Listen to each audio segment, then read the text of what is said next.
Hi, it's Ray Edwards, and on today's podcast, I have a fascinating conversation with my friend Joel Comm. And the version you're going to see of this conversation is version 2 because there is a minor goof-up recording version 1. That's true. Did you really not record it? I really did not record it. That's fantastic. It was a great show, everybody. Wish you'd been here for it. That was a great show. Oh my gosh. No, I think you have. So as embarrassing as that was, we got back on the horse the next day and did the conversation. And here's my friend, New York Times bestselling author, speaker, and futurist thinker, Joel Comm. This is the show we recorded yesterday. Now this funny thing happened. Recorded And this great. We can go down any road. Like I don't care if it's a repeat or if it's all new. I can't do a repeat. Yeah. That's not in my repertoire these days. Yeah. This is one reason that I don't know if I ever told you this, but you might use this. I don't know if I ever told you this, but I considered going to seminary when I was newly married. Wife then and I talked about moving back to the Chicago area from Dallas, and I was going to go to Trinity Bible School. I think it was Trinity Bible School. Pretty sure in, I think, Wheaton, Illinois, if my memory is serving me at all correctly. And Sounds we got so far as having family scout out some apartments that we could live in. And then one day I woke up and I thought, no, I don't want to do that. A part of it was I hated school, and why would I want to go sit in a classroom again? I was learning plenty about the Bible and about Christ on my own. And the thought of being a pastor and giving the same talk multiple times a day, right? At least twice a day if you're going to build a church that's got any amount of people that are coming to it. I don't like to give the same talk. And I really have great admiration for these preachers that do 3, 4, 5 services and are doing the same thing. It becomes like a routine. I don't think I'd enjoy that. I don't think I would enjoy it either. Yeah. If I were able to give the same talk over and over again, I don't think I would enjoy it. I wonder if they're able. I don't know. I never sat sat through the same sermon twice to be able to say that. But, there's a framework and there's a structure. You've got to. Now, that said, we do, over our career, we've given presentations, and those presentations have been the same or similar. That's true, but there's always improvisation. And it's not twice, done and then go do it again. Like every 2 hours, yeah. Right. It's just, I did have one preacher at the first church we went to in Spokane who read his sermon every Sunday. He read it. Shoot me now. Exactly. We didn't go there long. That sounds not fun nor inspired, and I can't see how the content of that would be encouraging to the ears of those listening. So Lynn asked me yesterday, how'd your podcast go with Joel? I said, well, it was great, except I forgot to press the record button. She's like, no, you did not. I said, yes, I did. Yeah, you did. So what are you guys going to do? We're going to do it again.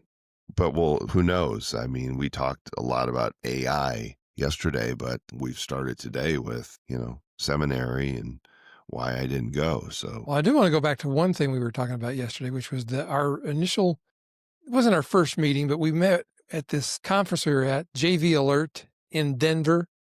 Year? What was the year? I never did look that up. I'm not certain. I wonder what... 2007 or 8, I think. Okay, that sounds good. Ken MacArthur, our dear friend, nicest guy on the internet. Nicest guy in internet marketing. Nicest guy in internet marketing. I stand corrected. Yeah. Let's be specific. He really is. But he was putting on the event, and you talked to me, and you said some words to me that changed the course of my career. Of human history. No, not that much. My career, though, my work life. As you said, you have a book, right? No. I said, no. You said you need to write a book and publish it. Say that. And I remember it because in our discussion, which we failed to record yesterday, you reminded me of it. So I remember talking about it yesterday, but I actually don't remember necessarily having done that because I don't, because I'm old and brain cells. Right. But it happened. It did happen, and it was a huge thing for me because that book was initially titled Writing Riches. That was the first title of it. Then we updated it, and it became this book, How to Write Copy That Sells. Really straightforward title, by the way. I mean, that's really, what do people want? Copy that sells. Boom. That good headline. David Hancock said, how about we call it How to Write Copy That Sells? And it sold. And my understanding is it's done well. One of the reasons that we write books is to demonstrate that we are the authority in our field, right? The expert, the recognized expert. And there's something about books. There's just something about books. We're trained from a young age. Book is where knowledge comes from. And if you're an author, then to be listened to because you know something allegedly about what you're writing about. And then you told me what happened as a result of that. And that's what really blew me away. This book has made me, I can directly attribute over the years, $7 million plus revenue that I've made because of this book. That's not royalties of selling the book. It's a much smaller number. But the clients it's brought me, the business it's brought me, the connections, the speech invitations, all those things that add up to dollars in our business, $7 million plus. That's amazing and fantastic. I've decided to turn off my background because I want to show you a picture, and you can't do it with the green screen.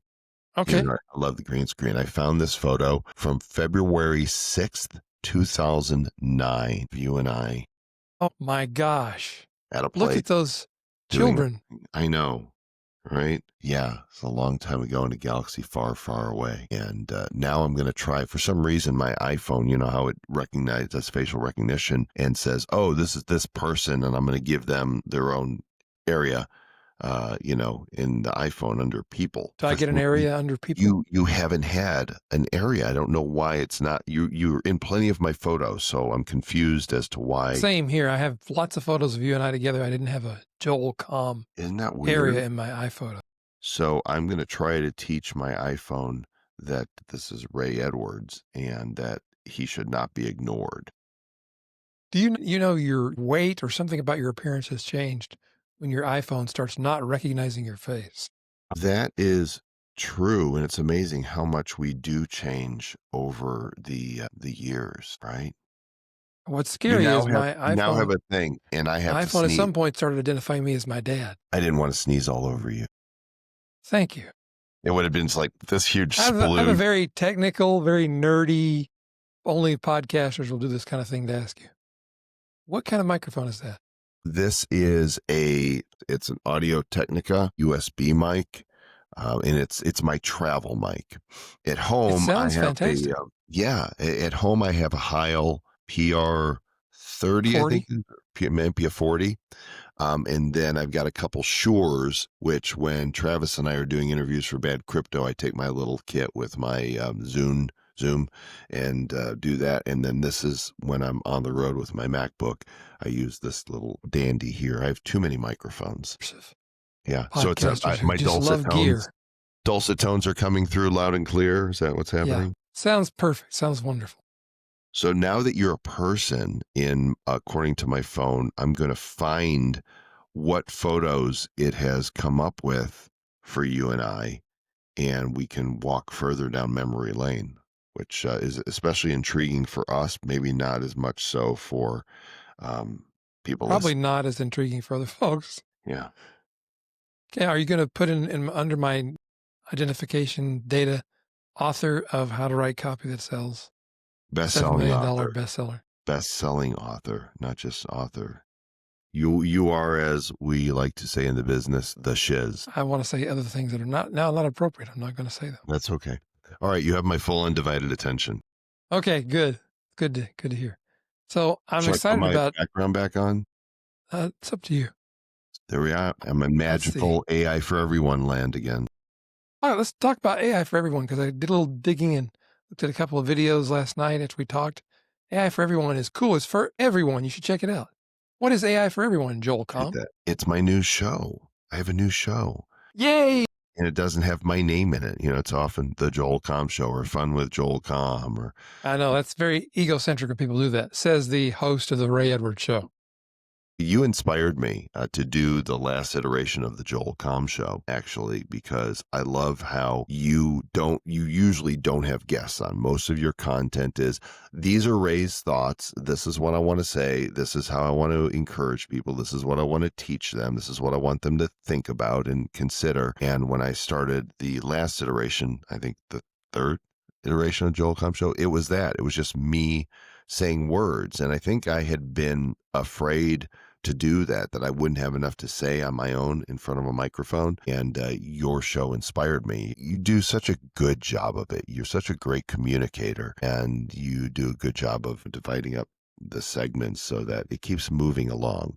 So I did that for a little bit, and then I realized I'm not as good at it as you are, and there's some other things I should be doing. Well, there's so much I would like to unpack in that. I'm not going to do it all, but I will say thank you for those nice words. Yeah, throw it back in the luggage. You don't need. I've gone through a period where I felt like I wasn't doing as good a job as I used to, and they talk about the game of comparison. Don't play the comparison game. Mm-hmm. It's the thief of joy, Don't and it's true because joy. I'd go back and listen to those older episodes, and since I've developed Parkinson's disease, it's affected my speech and my ability to. It's odd. For the longest time after my diagnosis, I thought, well, it's not messing with my speech, my voice, my ability to communicate. And then it started doing that, and I'm like, I did not expect this. You sound to me. I mean, thanks. You're the bionic man. So AI for everyone is really something that's been looking for me for a few years. I've been fascinated with AI, actually tried doing a show with my Bad Crypto podcast co-host Travis Wright for a little bit, but we were doing a weekly show and we realized that people that were really doing it right were doing daily content, and there was no way we could keep up. And so who do you think you are, John Lee Dumas? I know, right? 7 shows every day. He's a machine. So we stopped doing that, and that's been a couple of years. And I have been semi-retired in Puerto Rico and enjoying traveling around the world with my fiance, Erin. Recent fiance, by the way, just 2 weeks ago. I love the way you just casually worked that in there. It's beautiful. Yeah. Well, I love her to pieces, and we've been together 9.5 years, so it was about time. Rufus is wanting to be on the show as well. He's crawling up in my lap here. Rufus! And Daddy's podcasting again. So I've kind of been in a desert for the last 3 years, really, when the digital NFT market collapsed in 2021. I found myself not doing much of anything. I wasn't focused on any one particular niche, and usually my books and my speaking and my streams all come from something that I'm really passionate about, something that I'm into. It's fun formula stuff. And there wasn't anything. I continued to do one Bad Crypto podcast show each week with Travis. I enjoy doing that, but it doesn't take a lot of time, and it really doesn't give me the joy it used to. I'm still very much into Bitcoin and cryptocurrency, but I have a 4-year kind of turnaround that, I'm really passionate about something, and then there's a new toy and I want to play with that, and I kind of move on, and we're now in our 9th year. So love Travis, love doing the show still, but I needed something that I could really throw myself into. And this just a few months ago, Erin and I were on an extended cruise out of Boston that went to Maine, Canada, Iceland, and Greenland. And it was great. It was 26 days. We saw more whales than anybody could. In fact, on coming back outside of Greenland, while we were at dinner at the steakhouse one night on the ship, the captain came on and said, "Ladies and gentlemen, in my 40 years of sailing, I've never seen anything like this. Go to the starboard side." And we went outside, and as far as the eye can see, spouts, pods of whales. Wow. And Erin is shrieking as I'm videoing, and they're going, "Pshoo, pshoo." There's another one, and there's another one breaching. It was crazy. And we encountered the captain later and said to him, "How many whales do you think were in that pod?" He said probably about 200. As far as getting the jackpot, we hit the jackpot. We won the whale lottery on this particular cruise. Anyway, the getting back to the main crux of the story is Erin was down at the at happy hour one day, and I came down, and she was sitting with a couple, and I struck up a conversation, which I usually don't do. I've become more antisocial as I get older. Like, leave me alone. I don't want to get into all the small talk. But found out that the guy was a geologist. You too, huh? And he was on the cruise with him and his wife as an enrichment speaker. And they're the people that the cruise ship will often pay. They'll fly them to, wherever they need to be to get on the boat and pay for their cruise for a certain amount of time. And the enrichment speaker will usually give 2 or 3 talks to the guests of the cruise ship on specific topics. And this gentleman was speaking because he was a geologist. He was giving 2 talks related to the geology of Canada, to ports that we were going to. And I found out that, they're not paid positions, but they cruise free, they fly free, and they eat free and get to go to port and have a good time. And I also discovered that one of the enrichment speakers was speaking on the subject of AI. And I missed it. I wish I hadn't, but what I heard is that it didn't go well. And I started thinking to myself, why wouldn't it go well? Well, there's 3 reasons. 1, he was just a lousy speaker. Possible. 2, he was technologically over the heads of the audience. I mean, the median age on this cruise ship was 71 years old, a young 71 in many cases, and very engaged and wanting to learn. But it could be that he was too technologically verbose, or it could be that he scared the pants off of them with the future of AI and robotics and what the world's going to look like. But for whatever reason, those are my imaginations of what might have happened. Odds are 1 or more of those. I thought, this demographic of 55 plus is really not being served in the AI space, because there's a bunch of podcasts and shows, but most of them are either technologically advanced or they're scary to people. So what would it be like if I, Joel Comm, who's made a career out of making seemingly complex subject matter easy to understand, were to tackle AI from that perspective?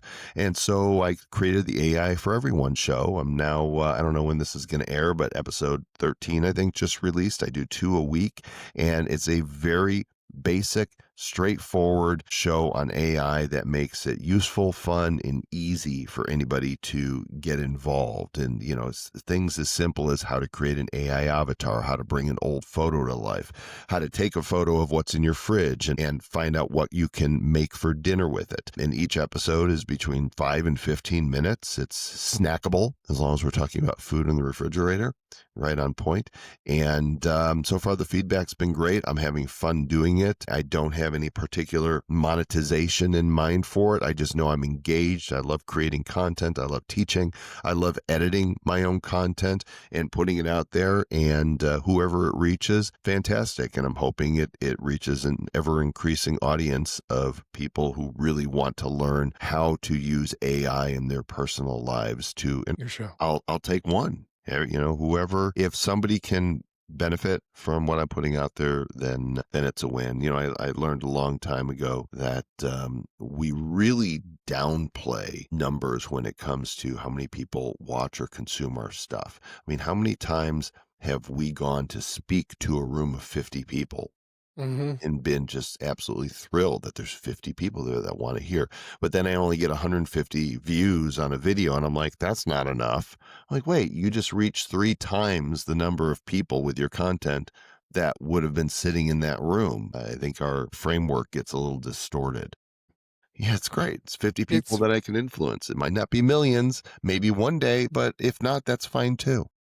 Right. Because how many people do you have to impact before it matters to you? Right. 1 is really all that you need. You impact 1 person. We do it 1 at a time. I mean, you sharing the story with me about me telling you should write a book. That wasn't a talk to 50 people or 5,000 people. It was a one-on-one talk with you. And that moved the needle so much that you've made $7 million from that brief conversation. Yeah, I do want to clarify. You did not say you should write a book. You basically commanded me to go get a publishing deal and write the book. You need to write a book. You need to write a book. Here's David Hancock.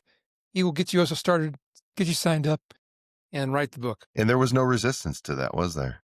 No, there wasn't, because you were you. You were somebody I trusted, and I was building my career, and I I was enamored with the idea of having a book written and being an authority. And it's interesting. There's lots of people who write books as to write them as a business card for their business, or as a thinly disguised sales piece where they're using it just to close a deal. It's a sales letter. But I wanted to write a book that was valuable in itself, and that turns out that was not a mistake. That was the key to its longevity and success.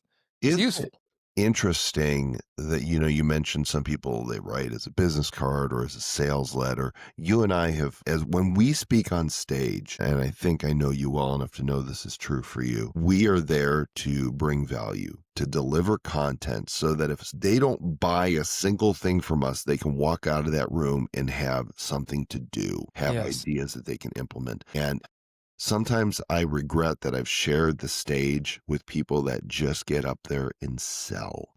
It's, Boy. following those people whose names I will not, put forward here, but they give you the sense of, can somebody hose down the stage before I get on because they Because there's a lot of slime up here. just left all this slime, and people buy it too. They're easily, some people can be easily manipulated to buy anything. And, they wear the fashion designer suits with their name and etched inside, stitched inside. And they show pictures of big houses and yachts and beautiful women and travel and Rolex watches. And, you know, at the ripe old age of 61, I'm not wealthy, but I'm well off enough that if I wanted a big house, I could buy a big house. I own a 2-bedroom condo in Puerto Rico, and I told Aaron, this is as big as I want to go. I've had the big house. I've had the 6,000 square foot house with the mountain views and, gorgeous built-in home theater. And I remember how happy you were. Yeah, well, didn't end well. Yeah. And lost my tush on that on the sale of that house. But you know what? The less you have, the lighter you can travel, the lighter you can be. All of the push of the world to consume and to get more is a huge lie. It's a lie. It does not bring satisfaction. It could bring moments of happiness. I'm enjoying this at the moment, but the burdens that it brings with it, lawns to care for, snow to shovel, more things that break down, the more things you have. I've got some friends with some massive houses in Puerto Rico and love them. And, God bless them. This is, what they chose. But one of them has 3 people that are full time to tend to this home Yeah. that are on salary. I do not ever want that again. I don't care if I do become wealthy. This is me. I'm still going to wear my V-neck t-shirts, and my blue jeans, and never wear a Rolex, because why do I want to flash to the rest of the world? Look at me. I've got a lot of money. Well, exactly. It's good to examine those motives. And I think I've come to a place where I realize that money, great amounts of money, is not wealth. I know plenty of people who have a lot of money and who are miserable. They have miserable marriages, miserable lives. They're miserable to be around. Is that though? The world told us that if you have this, you'll be happy. That's why, because who's the prince of this world? Could it be Satan? Satan? Might be worth looking into. So I just love, I've come to the definition that I use for wealth is it's the ability to extract the maximum amount of joy from every experience. I like that. Joy and happiness are so different, aren't they? Yes. I don't remember where I first heard it, but somebody once said, in order to have happiness, you have to have happenings. Mm. Right? Happiness is something that's fleeting. It takes, somebody who we love walks in the door. And in that moment, we have the feeling of happiness. But then that feeling, as they're there, could diminish over time. And then they tell you that you owe them money and now you're not happy at all. The happiness is gone. You get that new car. And in that initial moment, you've got that dopamine hit, right? And you're happy. But then the car has troubles. and you got to fill it up with expensive gasoline and you need to get an oil change. At that moment, you're not thinking, oh, I'm happy. Now it's just another thing. So happiness requires happenings. Joy is something that we can have as a state of being. It doesn't require an event because the event that brought us joy already happened 2,000 years ago. And now I'm preaching. Oh, I love it. It's true though. Oh. It's, you know, if you find yourself in a miserable place, if you're feeling down and depressed all the time and anxious, I've been there. It's worth looking into the root causes. I think that I'm just going to guess 99% of depression and anxiety is not a chemical imbalance in your brain that needs to be corrected because you have a deficiency of Xanax. I don't think that's it. I think it's what you're thinking about. There's a book of ancient wisdom that says anxiety in the heart of a man causes depression. It actually says those words. Anxiety is thinking about the future, what the bad things that might happen, and that causes depression. And most of what we worry about happening never happens. Yes, exactly. Yeah, So, we are potentially the most over-medicated and yet depressed people in the United States of America. And, oh no, I have a thing. I have whatever that thing is. I have depression, I have ADHD, and all of the commercials on our television say, take this pill, take that pill. I'm not saying that it can't help because I've been on this side of it with anxiety where yeah. I had some real serious issues for a time and found a pill that did work for a time. And then I decided I don't need this anymore and have not used it again. So it was a little helper here for a bit. But people that become dependent on it as a lifestyle and they convince themselves also that Mm-hmm. I can't function without this, without asking themselves, okay, what could the root cause be here? Could there be something about what I'm consuming through mass media, how I'm spending my time, who I'm spending my time with, my own thoughts that I can't and I'll never? And what if? What if? Yeah. What if the most terrible thing happens? I don't know about, I don't want to put this on anybody else, but I have the ability, I don't practice this. I try to not practice it anymore, but I have the ability to think up the worst, most horrible things that could happen to all the people that I love. And I stopped doing that because it was making me miserable. Yeah, So be careful what you think. yeah, as a man thinketh in his heart, so is he. I think that's somewhere in that book you referenced.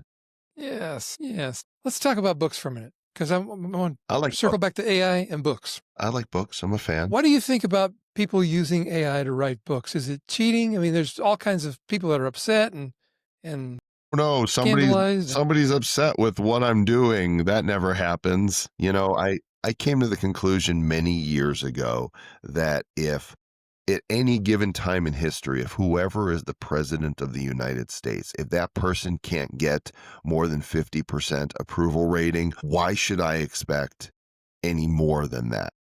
Mm. It's just not going to happen. There's just going to be people who don't like me, who say things about me, who think they know me, who accuse me of doing whatever to whomever for whatever they think my motives are. And, this is gossip and it's just people being people. Often it's envy or jealousy or their own projection, of how they see their life going. And so I don't know that I've been completely successful in doing it, but I think the older I get, the better I get at not giving a crap what anybody thinks. Having known you for quite some time, I think you have gotten a lot better at that. Yeah. Well, And good for you. listen, I don't consider myself old yet. There are, the truly aged that are 80 years and beyond. And of course, my mother's almost 85 and she doesn't really see herself that way. Maybe I won't either. There's so much wisdom to be gained from those who have gone before. And as kids, a lot of young people don't listen to the voices of experience. And I think that's when we're young, that's to our detriment to not have the wisdom to go, there's real wisdom in that person. And I need to listen and learn from them.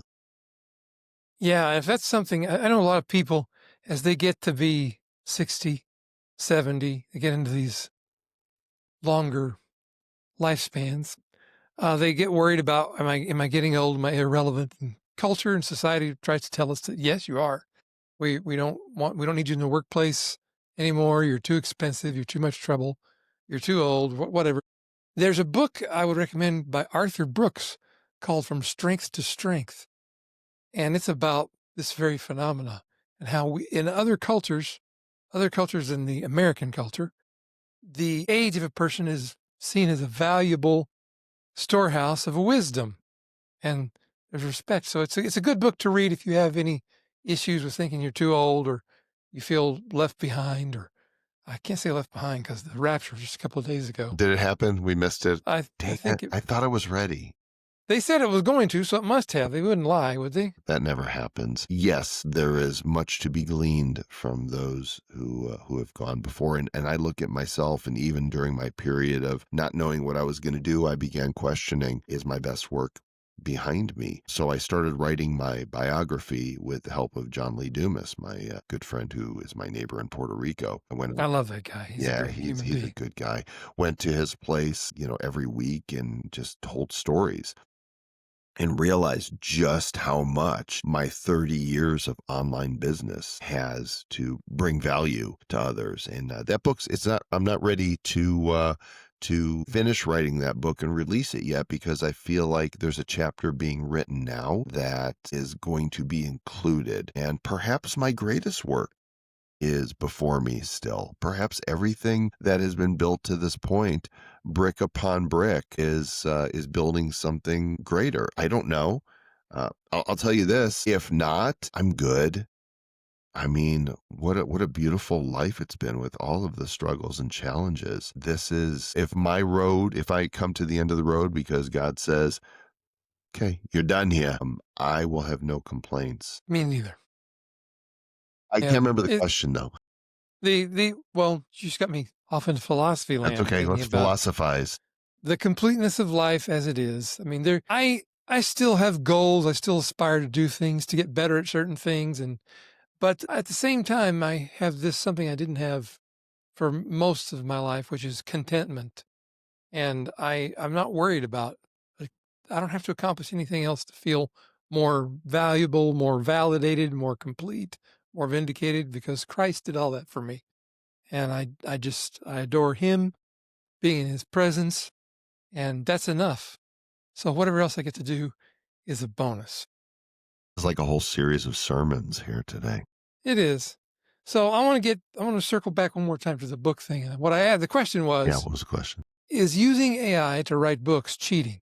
That was a good question. So I've written 15 books. I'm in the process of writing the 16th, yet untitled autobiography. And I've helped a lot of other people write their books. And then there's like 40 reports and PDFs that I've put out over the years. And I've used ghostwriters for almost all of it. Oftentimes it's me taking my videos and my blogs that I've written and handing it to my writer and say, here's the subject matter, make sense of it.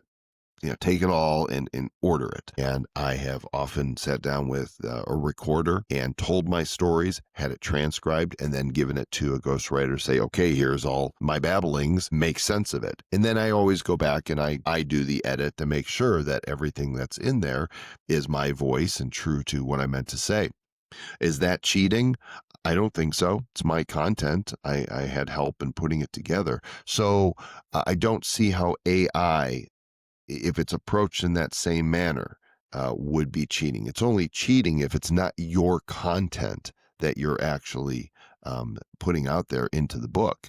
And we've seen this. I remember after writing the AdSense code and having success with the ebook versions, other people would write about that which they had not done as the expert. I never wrote a book about a way to make money online that I hadn't succeeded at, whether it was making money with Google or getting a lot of followers on Twitter or making money with affiliate programs. All of the things that I've written about are things that I have accomplished, so I can tell the story from a place of authority. But there's a lot of people that go, oh, people want to learn how to do X, Y, Z, so I'm going to have AI or a ghostwriter write a book that positions me as an expert, even though I'm not. So whether it's ghostwriting or using AI, if it's not legitimately your story and your expertise, then it would be considered fraud. Yeah, I think that's the right answer, Ding, ding, because ding, ding, I've been ding. What do I win? using AI to write a lot of things lately. I mean, lots of blog posts, outlines for podcasts, ad copy, books. I've cranked out 4 works of fiction over the last couple of months, and AI lets me write faster and better. And it's me, it's my ideas, my concepts, my plot. AI is my writing assistant. That's the way I look at it, my research assistant. And I think that's valid. And whether people like it or not, it's here. It's not going to go away. It's a tool. It's Now, amoral. It could be used for good or evil, and we choose to use it for good. yeah. And there are some people who have figured out they could take a formulaic approach and press a button and have it write an entire book, and they never look at it. They just take the file and upload it to Amazon, and here's my new book. And that doesn't work, because that you didn't write that. You had a piece of software regurgitate some words that were in a pseudo cogent appearing format, and that's not gonna work for you long term. And that is Yeah, I think so. And it's very nuanced with AI as well. If you just tell it to write an article and you post it, Google and the other search engines, they know. They've yeah. learned to detect AI, and so you have to go and use a tool like Quillbot to humanize it. And there's actually on Quillbot you can copy and paste the article, and it will tell you if the search engines are likely to see it as AI or not. And I even went to ChatGPT yesterday, and I said, write me an article to support the latest episode of AI for Everyone, and it did it. And then I said, that sounds too much like AI wrote it. Can you humanize it? And it said, oh, you're right. I will make it, a little more colloquial and put some things in there that personalize it. And I took the copy that it rewrote and put it into Quillbot. And Quillbot said there's a 4% chance this was written by AI. So you don't even necessarily need to spin it in Quillbot. Just retrain your GPT to write it in a fashion that doesn't look like it wrote it. Yeah. Yes. But still, it started from your ideas. Yes. And it was concluded with your overseeing and supervision and finalizing. And so you wrote it. Right. Well, what I do feel very strongly about it is I go to the YouTube video and I grab the transcript of it. I say, write the article based on these words that I said in the video. So it's my content. It just saves me all the time of having to sit down at the keyboard, like the cat at the keyboard, pounding away like that. And that's kind of like what you're like when don't have your little buzzer thing going in here. I brought I was telling you about my remote control yesterday. I Yeah, brought it. don't turn it off, please. Okay. I don't want to I've freak you seen out. that. But if you're going to have some self-deprecating humor, you could totally turn it off and video yourself and then put the cat at the keyboard next to you as a little side by side. Stand in. So tell me, let's just go back to AI for Everyone. Like, what are your 3 top picks of tools in AI people could use to make their life better today? Well, you got to pick which of the tools is your main man, so to speak. I've really landed on ChatGPT. I like that I can build a custom GPT there where there's a knowledge base of all things that I have published and spoken and written about that you can engage with. And I like that I can build projects there. In fact, I used Merlin is my name I gave to my ChatGPT because Merlin and I build digital alchemy. Very Yes, nice. it's magic.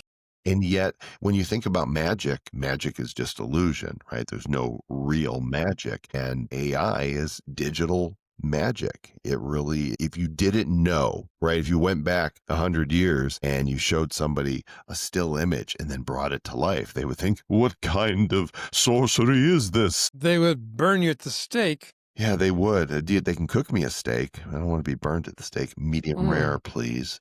A nice sear on it, a little seasoning, lots of Yes. salt. I just rabbit trailed far away from that. Where was I? I'm with you. We should go get lunch. I'm hungry.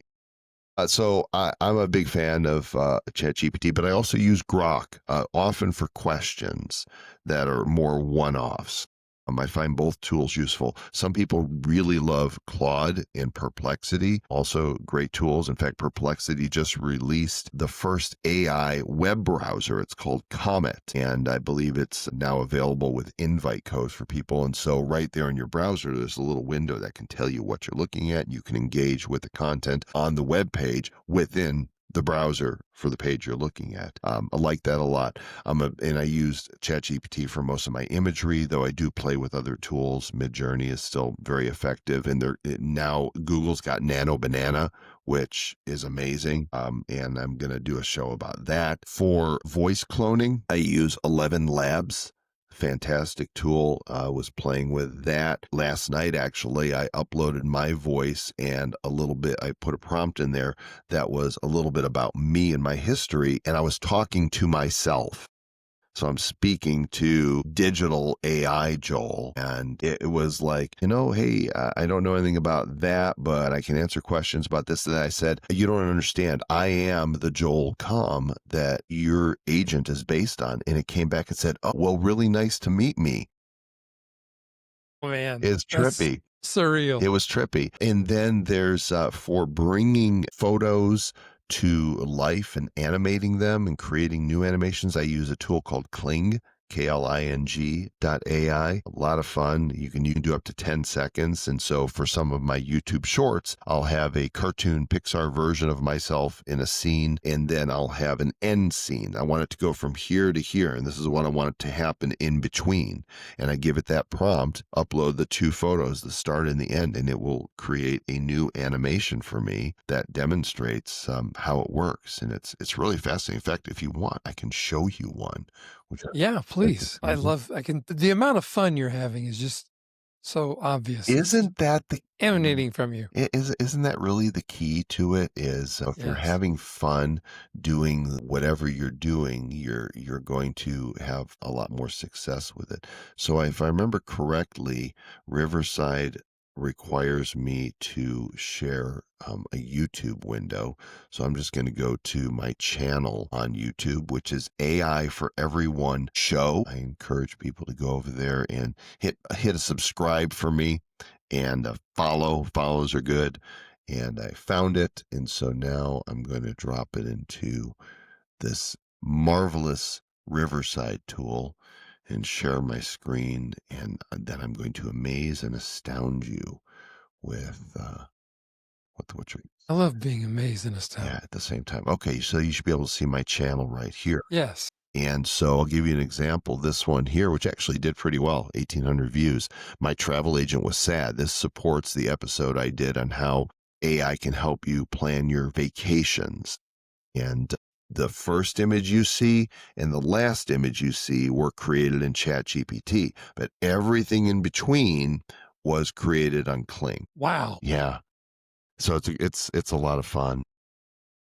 You would have had to pay so much money to a studio to bring in animators, artists, so many different things. And now you can just do it on your computer for a $20.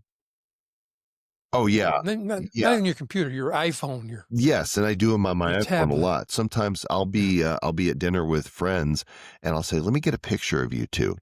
And I'll take a picture of the couple, and then I'll go into Kling while they're chomping down on their cheeseburger, and I'll say, make these two turn to each other and kiss, and then have a dove fly by and sprinkle paper hearts over them. It'll take about 2 minutes to do it, and then I go, "Oh, look at this." And I'm like, "Do you remember this happening?" And I'll show them on the phone. They're like, "That never happened, but it looked real." And it's funny. And this is stuff that you can do. I love going to Suno. Have you used Suno.com? Oh, I've used Suno so much. Suno's so fun. You can write a Yes. song about anything. You put in the subject. I often will go to ChatGPT and say, write me lyrics about Yes. someone or something, and then I'll paste those into Suno, and I'll say, do it in a hip hop style or a country folk style, whatever. And it will pump out 2 variations of a song in about 15 seconds. And it's amazing. It's a great parlor trick, and again, it makes it look like AI is actual magic, but it's not. It's machines pulling from the wealth of knowledge that have been fed into them and coming to the conclusion that this is what the user is asking for. So here's what you should do. You should go to AIforeveryOneShow.com. We'll link to that in the description under the video, and we'll be back with more conversation at some point in the future. Because I got to go right now. I got to go get a steak. Ever since you talked about steak, I'm hungry too, and I'm mad, so I'm hangry. I'm going to turn into Joe Pesci if I don't get out of We here. recorded this one, right? Yeah, we did. Let me look and see. Yes, thank God. Victory. Yes. It's not that I don't enjoy speaking with you. And Yeah, but we did rehash some of the things we talked about yesterday, but there were some really interesting things that didn't make the recording that were just, we had a good time and nobody else will ever get to enjoy it. so sorry. No, I'm not. Tough beans. I'm sorry. Appreciate you, buddy. Thanks, Ray. I appreciate you too, my friend.